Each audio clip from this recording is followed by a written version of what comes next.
Are you stuck in your creative journey? Today, we talk to the incredibly unique solopreneur, Chris Krimitsos, the author of Start Ugly. Many talk about culture and community as it relates to their companies or events, but there are few people on the planet who have truly woven both of these key elements into their business like Chris has done with Podfest. Chris will inspire you to clear your path and start ugly today. What's up, Chris? How's it going, guys? Thank you for that intro. I love the intro to your show. It's amazing. Thanks, man. Yeah. Those things are fun to make. They really are, you know. It's exciting. Well, I can't believe that we have you. You're fresh off Podfest Masterclass, right? Last week. And I always think to myself, after seeing you on the screen so many times during Podfest and the virtual stuff that you're doing and the masterclass, I'm thinking to myself, do you just go to sleep for like 4 days after that thing or what? I did this weekend. I slept in the afternoons.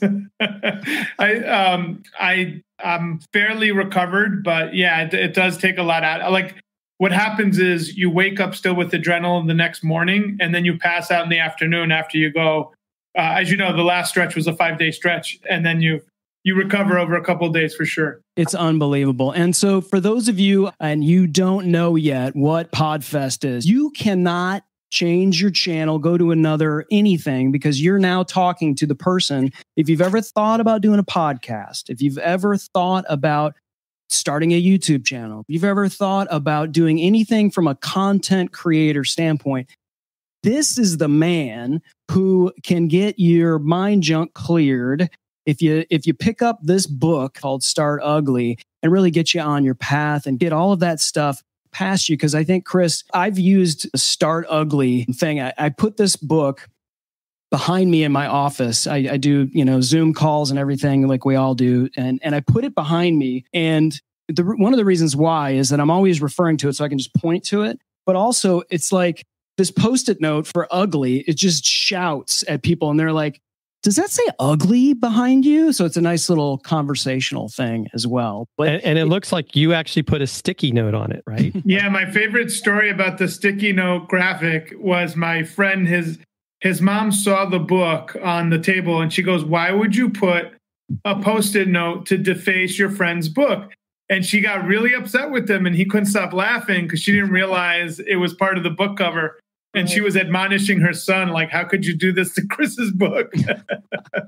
We should start off by talking about this premise. I'm very familiar with it. I use it all the time. And I know you used it on me. Right. And if you say Start Ugly, a lot of people think like, well, just go without doing anything. And that's not really what you're talking about. You're talking about doing it the right way and just clearing some stuff out of the way before doing it. So if you would just maybe unpack the Start Ugly premise. Yeah, so Start Ugly is very simple. It's no matter how we all start at anything, if you look back on it, you're like, wow, that was a Start Ugly, even if you had it buttoned up. So the premise is not start ugly, stay ugly. It's start ugly and perfectly execute from the beginning. But most overachievers use the word perfectionism to get started. And most, not necessarily underachievers, but people that are afraid of getting started, they'll say they're not ready yet. So you have those two extremes, but underlying both of those is fear. So it's being afraid of what's on the other side of it. So Start Ugly just says, hey, do some research, put a timeline, announce that you're going to do something, and get started. And really, the cool part about the book is, unlike most business books, it's a parable. It's a short story about someone experiencing that they're stuck, which is basically all of us at some point or another. And they have to find their Start Ugly moment.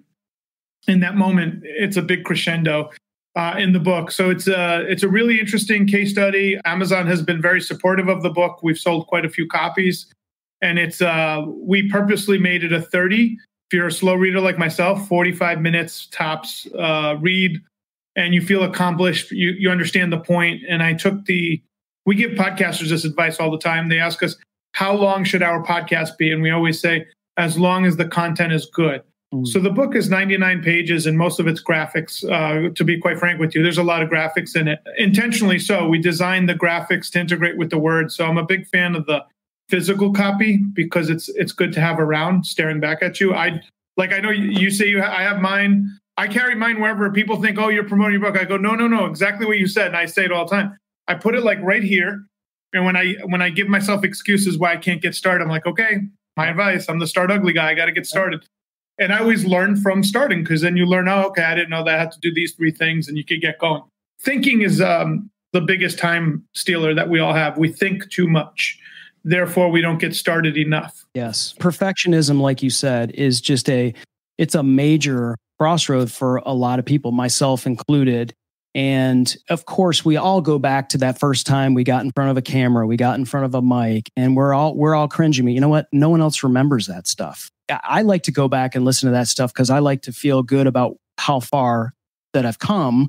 And I think it's important for people. That helps with that perfectionism thing. Nobody remembers that time in high school when you embarrassed yourself and did whatever you did. It's really about living in the now and getting things accomplished going forward. So it's a great story. And I like the example you used too at the beginning of the book, where you have the, basically the lumber company and how the evolution of the guy forgetting where he had come from. And I think that's so powerful that we always forget.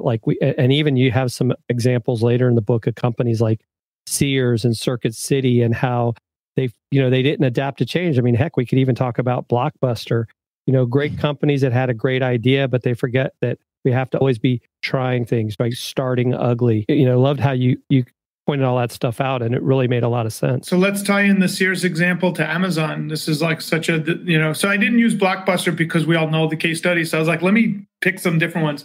Yeah. So when I did research with Sears, they started in 1896, somewhere around there. And they were the first catalog company, or at least the first that would cater to people. And what they did was they catered to African-American households that wanted to buy really nice goods, watches and different things, but they couldn't go into stores to buy them. So they were able to cater to and be revolutionary in that African-American households could buy goods through the catalog. And then they were able to transition from a catalog company to a big box. They were the first big box retailer. I know a lot of people know Walmart and Kmart, but it was Sears was the first. But then they were also the first to do private labels, Die Hard Battery, Craftsman Tools, like these things. Sears has pioneered from the beginning. And the craziest thing, I know we all know this, most of us know this anyways, in the 90s when Walmart beat Sears, that was the moment for Sears to go back and be an online catalog company and beat everybody. But unfortunately, they didn't have the vision. Jeff Bezos and Amazon did. And all these big companies gave that territory over to Amazon. And Amazon was focused on being a catalog company to everybody. And if you guys recall, the case study with Amazon is very simple. Amazon chose books. And that was actually a very pivotal choice because at the time, books were something everybody searched. They were decentralized. Not every bookstore had every book. And it's something where Jeff could have created a centralized repository of books. Mm-hmm. And if he didn't choose books, I don't know if Amazon would be here today. So that was a very crucial decision in the company's founding. Now we all know, what people don't realize is they know Amazon as like, of course, they're the biggest company. No, they weren't. They were a little company where a guy had a lot of people have seen the picture of Jeff in a crappy little office with like Amazon almost spray painted on the side behind him. And now they're this behemoth that just keeps growing. And it's because they haven't forgotten the start ugly philosophy. And if anyone does, if I do a lot of stuff on Amazon, there's links that are still broken that they're fixing in real time. Amazon's the ultimate start ugly company. They're starting ugly across spectrums that most people have no clue about. So it's interesting to watch how quickly that philosophy has allowed them to become the largest corporation in the world. Yeah, I mean, and even some of the things they're doing now, and it started with, I can't say her name because she's in my room here, and what that's doing for voice, which when you think about podcasting is voice. And so now they're even putting podcast in Amazon Music. And I think that is a major step. I mean, it goes back to, hey, why not? We've already got all this data on people. We know what they like, things of that nature. I mean, what are your thoughts on that, Chris? So I have a partner that's on the cutting edge of what we call ambient voice technology. And that's what Alexa, Google Mini, all that stuff is, Siri. My first thought is poor Apple had the advantage. And like anything else, Steve Jobs passed away. They shelved. Siri has not really improved since it came out. But Bezos put it out, understood the vision, said, let's experiment. I have a friend that's one of the first 100 developers on Alexa. He actually created the official hurricane tracker for Alexa because we're in Florida. And he and I are partnering up creating ambient voice technologies for podcasters. So it's an area that I play around with quite a bit.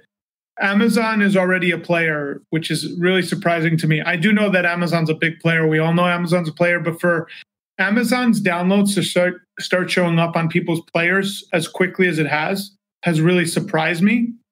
I would think it would take maybe a couple of months, but they're going to be very dominant very quickly. Right. I believe, because I'm watching, I get to see, because of what I do, I get to see people's downloads a lot. And I always, if I'm consulting, I want to see what's going on. And Amazon's registering the way now, Spotify's registering almost across the board, depending on where you're at. But now Amazon's showing up overnight as one of the top download producers for these podcasters. So if that's what it's like right out the gate, one or two things are I got to look at. One, it could be that these are the early adapters that got onto Amazon and there wasn't enough inventory just yet. I don't think that's the case. I think Amazon knows how to integrate things, and over time they'll integrate it. However, I do think there's a first mover advantage always. And then ambient voice. So let's talk about these devices in our homes. What people don't realize is they're getting smarter every day. So I talk to my devices and I ask them questions and I gauge them. And were they pretty dumb 6 months or a year ago? Absolutely, comparatively. But as they progress, they get smarter and they anticipate. Eventually, Jim and Chris, these things will be prompting us before we prompt them.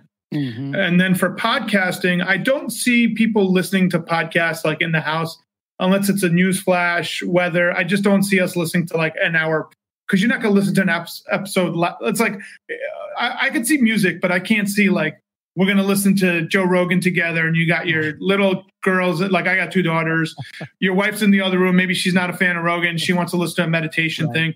So there's certain things that those things will be good at. However, it's integrating now with our, like what you said with the podcast. So the question is, and you're asking the right question, how does that play out? Like what does that integration, that hybrid model look like? So one of the things we think is going to happen. So let's say the two of you have this cast on Alexa, and I talked to her and I said, hey, I want to see this exact show, Dealcasters. But I also want to ask you guys a personal question that has nothing to do with the show, but it's your expertise. So I'll say, Alexa, can you send a question into Chris and Jim? I want to ask about the product, blah, blah, blah, blah. You're then going to receive that question. So every day you're going to say, hey, any questions for us? And you're going to answer it to Alexa. And this is something we're developing.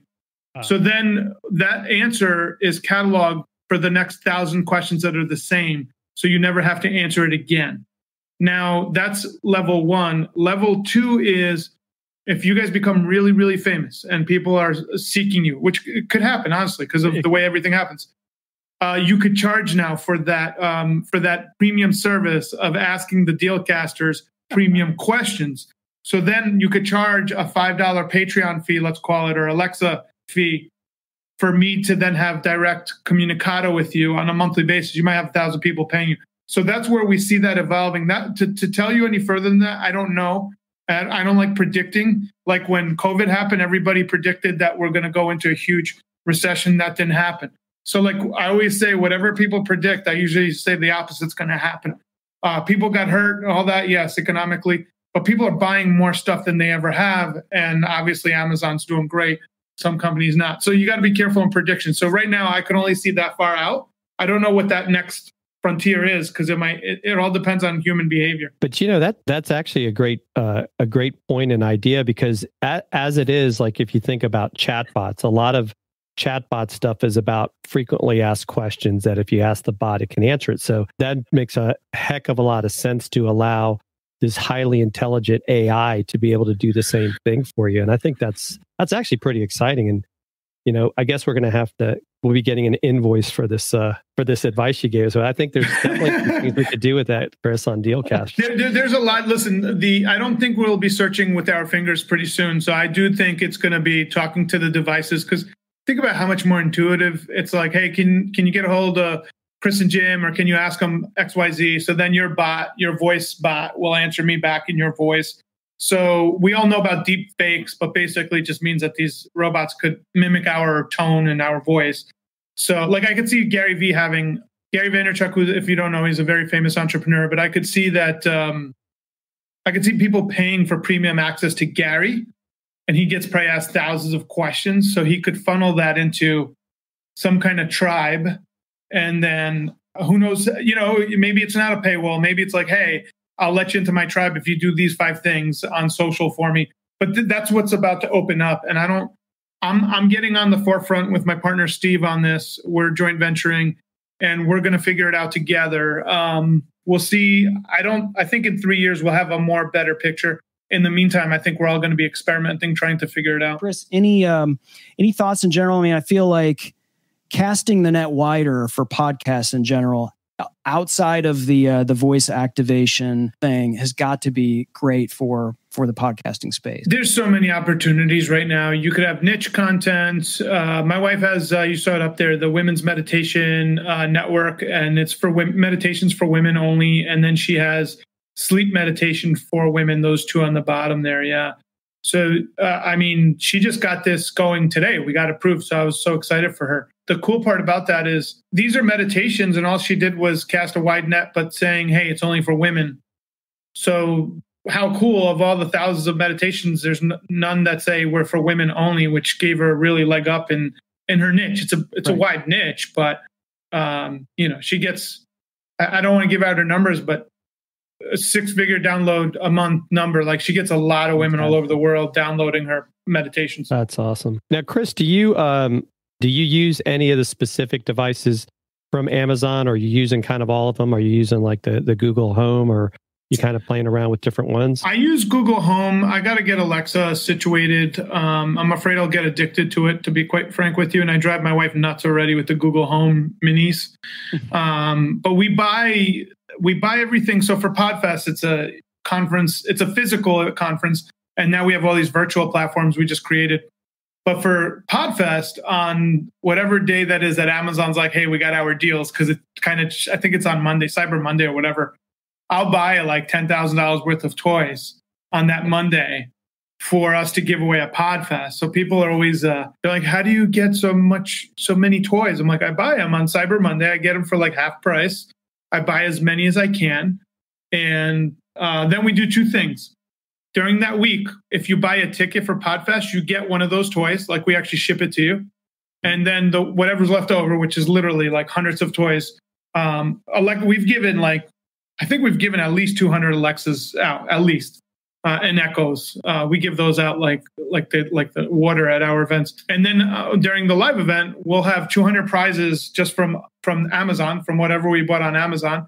And then our sponsors will give us another 300 to 400 prizes. So then anyone that visits the sponsors winds up getting so it's kind of a Dealcaster of itself. It's like, hey, Here's the deal. If you visit our sponsors, you give them love, we're gonna give you, pretty much are like 80% guaranteed to win a prize. It was incredible when I went in March. It was my first Podfest, and I could talk for an hour about everything that I learned there. One of the things was the sense of community, which I was, I'd heard about, but really had a chance to experience there. But what you're saying was, we got to the end, and a lot of my friends like Audrey Bell-Kearney and Mark Deal and these people, we were all just sort of sitting in that area. And when you started doing the prizing, and I looked into the back of the room and I saw these tables and tables and tables of gear, and just like person after person, I was like, man, if you don't get something, it was just so easy to just go in, support the sponsor, just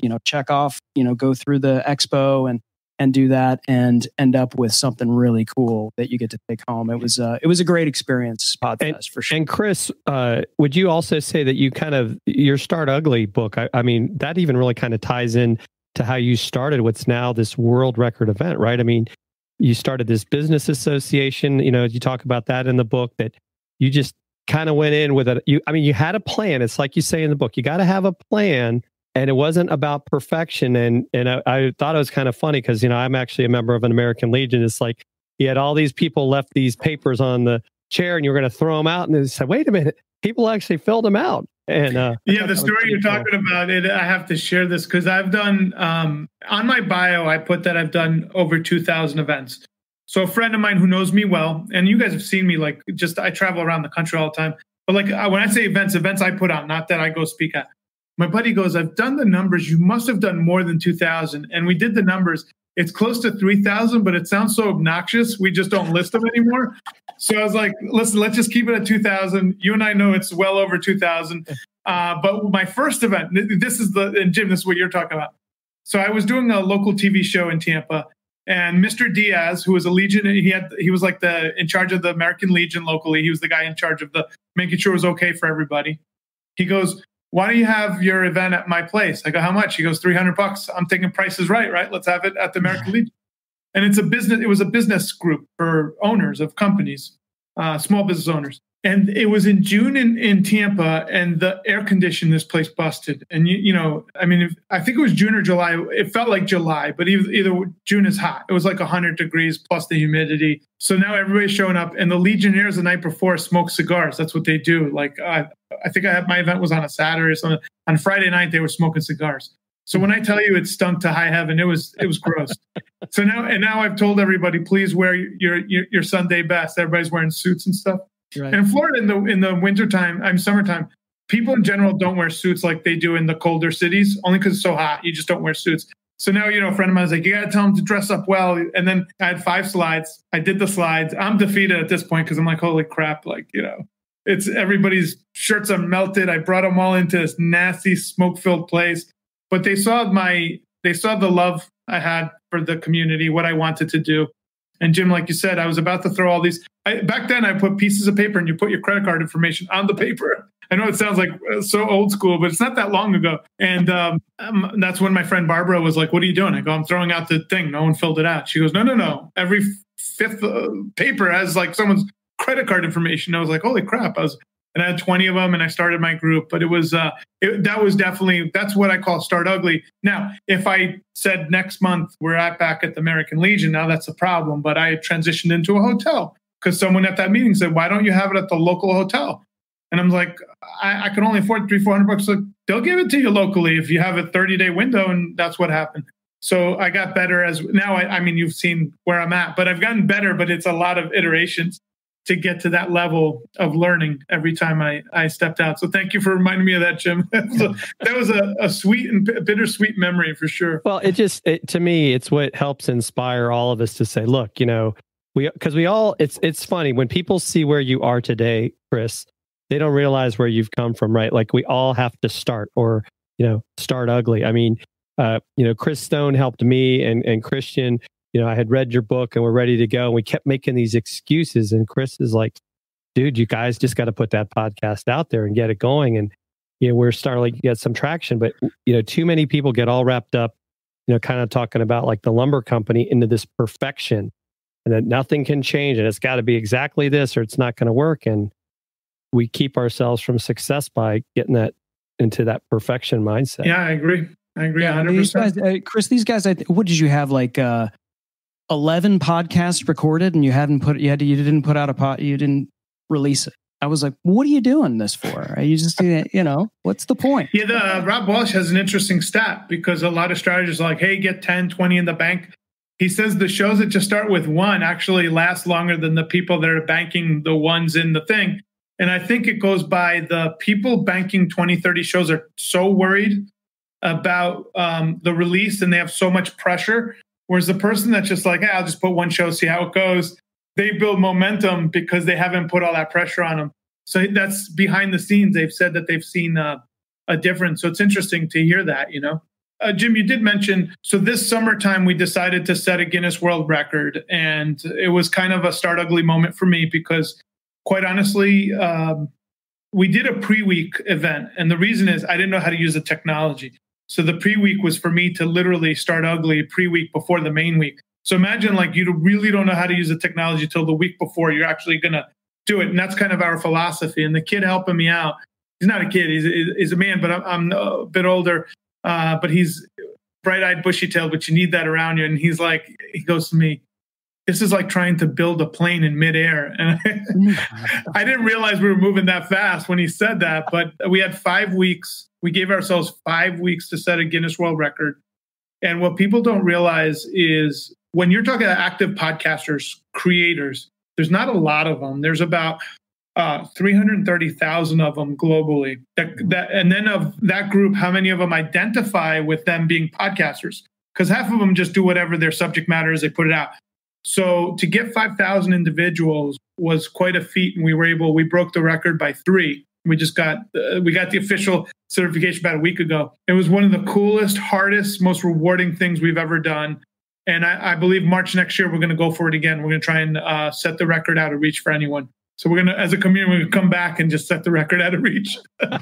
That's awesome. I think that's a testament to the community that you've put together, man. I mentioned it earlier, but the support system behind that, I believe, Chris, like if you said 24 hours from now, I want to do another world record, you would have a huge tribe of people that would support you on it, just because of what you've done and what you've given back to everyone. So yeah, and Chris, congratulations. Thank you both. That's one thing I would say too that I really admire about the other Chris, not Chris Stone, but I admire as well with you, Chris Stone. But you are such a giver. I mean, I've seen that as I've gotten to know you and see what you do. You're so always helping others, and I think that is what feeds into this growth of this, and it is truly a community. And the moment I see the intro that you guys prepared, it tells me that you are not just showing up in your underwear, because the moment I see that, and I'm being dead serious, there's people that, we don't know that for a fact, right? Right. At least you're dressed.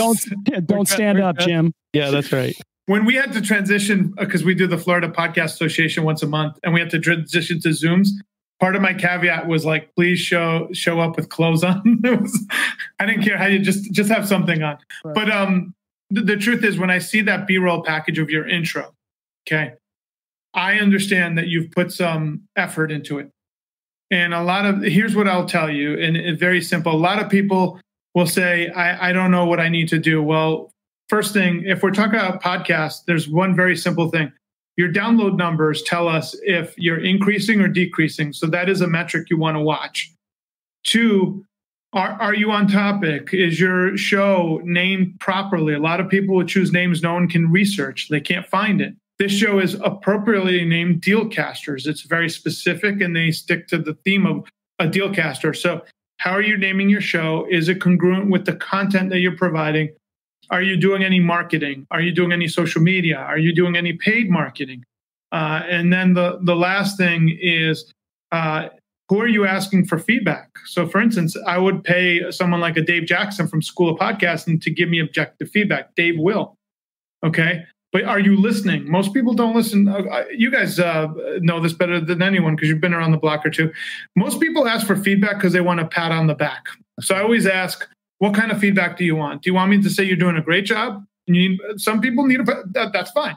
But if you're asking me for like real feedback, where I have to now re-listen to the show and give you point by point what can be done better, that's strategic advice. And usually you go to a professional. I would say Dave Jackson is the best for that.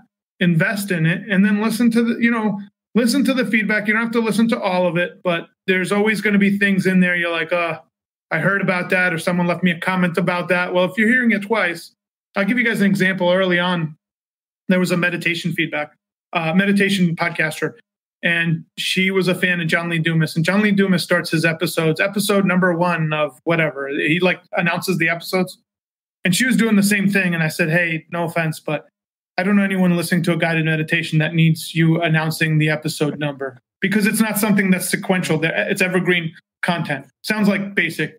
Person's like, no, I'm going to do it that way. So now I know that this person doesn't really care about the audience. They care about what they're putting out there. Luckily for them, they were early adapters. They got a huge audience because they're in a niche that a lot of people needed the content. But, that's someone that doesn't care. They're going to do it their way. Well, you can't help that person. They're not looking. And you guys know this in the book. Our main character had to have a come to Jesus moment to accept feedback. And that is the problem with most of us, all of us. We're thick-headed up to a point until we are ready to listen. Right. It was the guy that that ended up drowning because everybody was warning him over and over and over again, and then went to heaven, and God was basically like, look, I gave you all of these warnings. I gave you three shots of saving you. Yeah. Outs, it's like, it's one thing to have the faith, but you got to do that. So yeah, that was another great part of the book for sure, man. And to your point, I think, a lot of people, when they're asking for feedback, do you want to get better? Because if you want to get better, you've got to be open to feedback. You've got to have a little tough skin, and you've got to be able to, whoever you're speaking to, take it for what it's worth. But if I can't imagine if you gave someone their opinion, or somebody like a Dave Jackson or a Matthew Passy, or all these people that are professionals that have been doing it for years, sort of auditing podcasts and helping and consulting and helping further. It's like, man, be open to what people have to say. And to your point, what a lot of podcasters don't do is identify that or their ideal listener and speak to that person and give to that person. And then everything else comes, don't show up and start talking about yourself when no one knows who you are. There's a lot of fundamentals there. And, I've been very fortunate and blessed. As you know, I come to Atlanta, I speak all over the country, but literally I have corporations pay me a lot of money I do power days. And then if someone wants my hour, I do an hour, but very rarely I contribute one day out of my month to do consulting. I don't really enjoy it, to be honest with you. I enjoy helping people in the Podfest community for free, actually, more. For whatever reason, it's just easier. I love it. They're part of my community. But when I deal with big corporations and they're paying me $5,000 or $6,000 for the power day, they're paying for the information, but also I look at that as respect, that they'll listen to what I tell them. And we've had really amazing successes supporting them. And honestly, the only reason I do it, I feel bad for them because they'll get someone that just started a podcast to consult them. Meanwhile, I see thousands of case studies across spectrum, from B2B podcasters to ambient voice technology. I could tell you the paid metrics of how to acquire a listener. Right now, it's $5 per listener if you're to pay. Acquire used to be $2. It doubled. It's going to go up even more because listeners are worth a lot more than that. But I could tell you all these things that, might be a guy with a hat and a t-shirt, but I'm someone that in the industry that has spent 7 or 10 years having fun, but I'm not like, I'm behind the scenes paying attention to everything I see. So like the thing people have to understand is understand who you're talking to and understand what they're telling you, because you might not even recognize the messenger, because in the podcasting space, we don't wear suits. So you might be conditioned to listen to some consultant in a suit, which is okay. Consultants are great, but it might not be the person that you need to get the consulting advice from. And I would tell people, be careful taking advice from family. Like family loves you and they just want you to be happy. So they might not give you the constructive feedback that you need. Unless someone in your, like, for instance, I do strategy. It took my wife a long time to ask me for help. Well, once she did, we're able to put down the strategies in her podcast, and she's literally tripled in her downloads. But sometimes when, you guys know how it is, like spouses, whatever, you got to be careful on that because there's different things that are going on.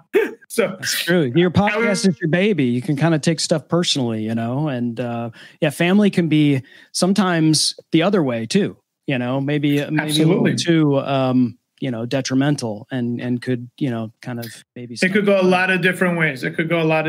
So the key though is to have an open mind.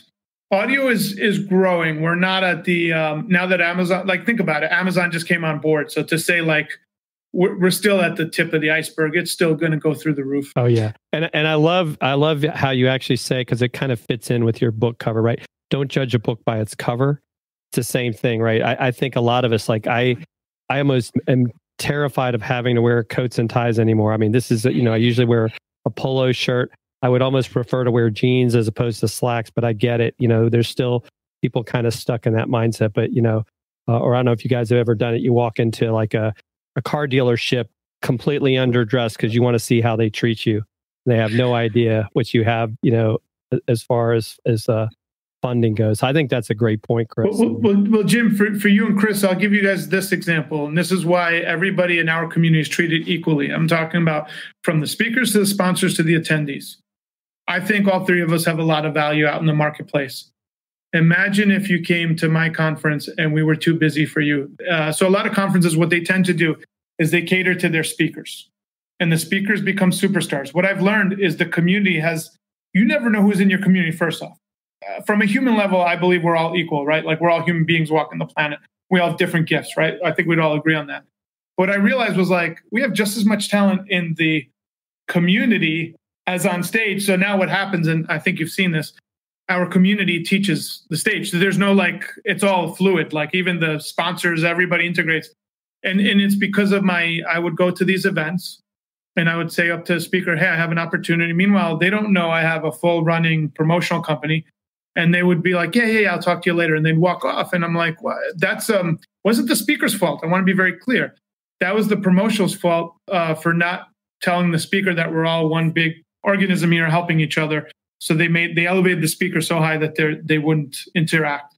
So I do believe that that's what the community of Podfest is really about. And I know people hear us say it, but you'd have to come to experience it.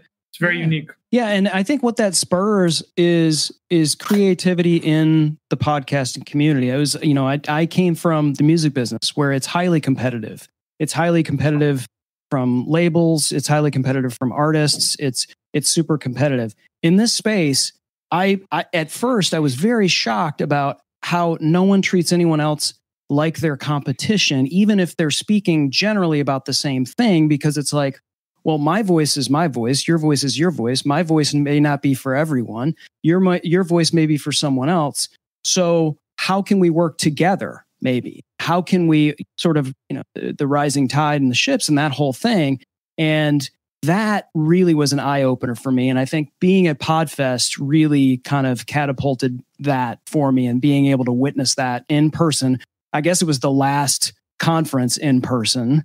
Right. It was the last conference of its size in Orlando, period. And probably, yeah. Well, and I will tell you too, Chris, as you know, because I am new to the podcast world in the sense of having a podcast, but being someone that live stream and then going to, even though it was a virtual event, but just the feel of community from the get-go with Podfest was just amazing to me, because I've been a part of this social media community, and you see more of this kind of like competitive nature at times, and not everybody truly trying to help each other out. I mean, not to say there's a lot of folks that do help each other, but I just was just really amazed at how much these people just genuinely care about each other. Because it's like you said, everyone has a different voice. It's not like, well, I only want people to listen to my podcast, so I'm going to trash this other person. There's none of that at all. Well, part of that, I go to a lot of these conferences. Unfortunately, it's pretty much par for the course. What you're saying, what we don't want.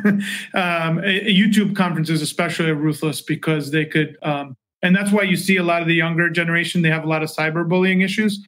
So YouTubers can see each other's subscriber numbers. So what happens is, very much like the music business, it's like who's got a record deal and who's making money. Mm-hmm. They bully each other. So not only do they forget about the bullying, but they treat each other differently, like on a caste system based on you're a million subber, that's a subscriber, 100,000 subber, 500,000.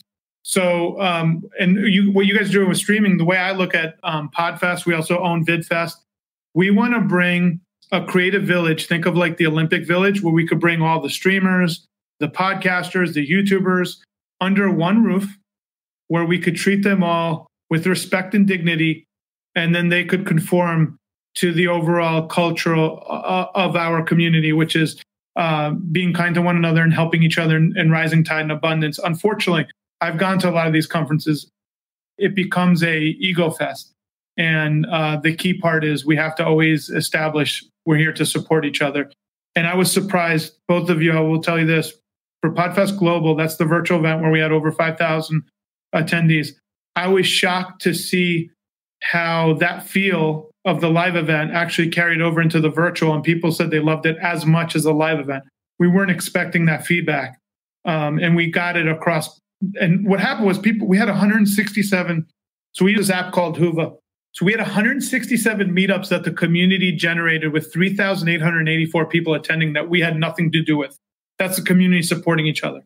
And, it was kind of insane what happened. And we're excited to do another Podfest Global next year and bring everybody together. Well, Chris, this has been amazing. Get Start Ugly. I don't know what you're waiting for. This is what'd you say, 45-minute read, Chris? That's if you're slow. It's if you're a quick reader. Well, it depends. There's a lot of good stuff in here, but I got to share with you guys this. When you get the book, page 91. So this is when I did my first draft and I sent it in to a friend. This is what I received from my friend. This is a critique. It says, first, comma, please know that I love you. You know, when the first sentence of someone's feedback is that, it's about, it's gonna, the hammer's about to drop. But this is not good.